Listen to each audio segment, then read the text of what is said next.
ഇവരെയൊന്നും കെട്ടിയിട്ടിട്ടില്ല, പക്ഷെ ഒരു ഗ്രില്ലിന്റെ ഉള്ളിലിട്ടേക്കാണ് മാത്രം. കൊടുത്തോ കൊടുത്തോ കൊടുത്തോ.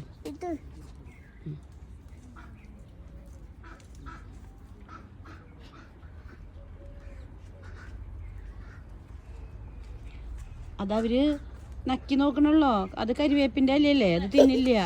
ഉണ്ണിനെ കൈ നക്കിയ കരിവേപ്പിന്റെ അല്ല തിന്നുന്ന ആടുകൾ കേട്ടാ. കരിവേപ്പാണോ ഇത്? മൂന്നാള് വരുന്നു.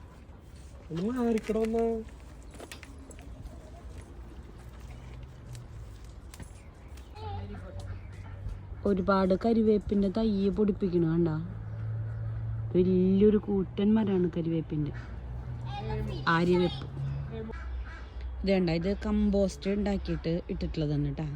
ഈ കാണുന്ന ഇത്രയും തട്ടുകൾ, അതായത് ടാങ്കുകൾ നിറച്ച് ഇതിൻ്റെയൊക്കെ വേസ്റ്റ് കൊണ്ടിട്ടിട്ട് ടാങ്ക് നിറയ്ക്കാണ്, കമ്പോസ്റ്റ് ആക്കുകയാണ്.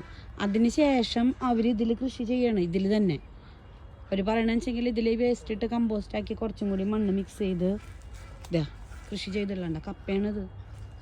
നമ്മുടെ മരച്ചീനി, മധുരക്കിഴങ്ങെന്ന് പറയുന്ന സാധനം കൃഷി ചെയ്തേക്കണം. അപ്പുറത്ത് ആ ദൂരെ കാണുന്നത് കയ്പയാണ്.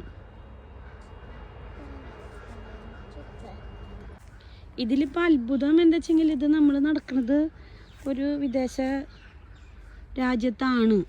ഈ പച്ചക്കറി, അതായത് മത്തൻ കായ കാണുന്നില്ല കേട്ടോ, കായ അവർ പറിച്ചെടുത്തു. ഞങ്ങൾ വന്നത് ലേറ്റായി പോയി നോക്കിയാണ് അവർ പറയണേ. ഉണ്ടോ എത്ര കാട് പിടിച്ചിട്ട് തിങ്ങിയിട്ടാണ് അതിൽ നിൽക്കണേ. രാമതുളസിന്ന് നമ്മുടെ നാട്ടിൽ പറയുന്ന തുളസിയാണിത്. ഇത്രയും വലിയ ഇതിലും ആ ദൂരെ കാണുന്നതൊക്കെയും രാമതുളസിയാണ്, നന്നായിട്ട് പൂവിരിഞ്ഞിട്ട് നിൽക്കണേ. ഇത് കാണുന്നത് ഗൾഫിലാണ് എന്നുള്ളൊരു അതിശയമാണ് ഇപ്പം എനിക്ക് അതിശയോക്തിയായിട്ട് തോന്നിയിട്ട് ഞാൻ കാണിക്കണേ.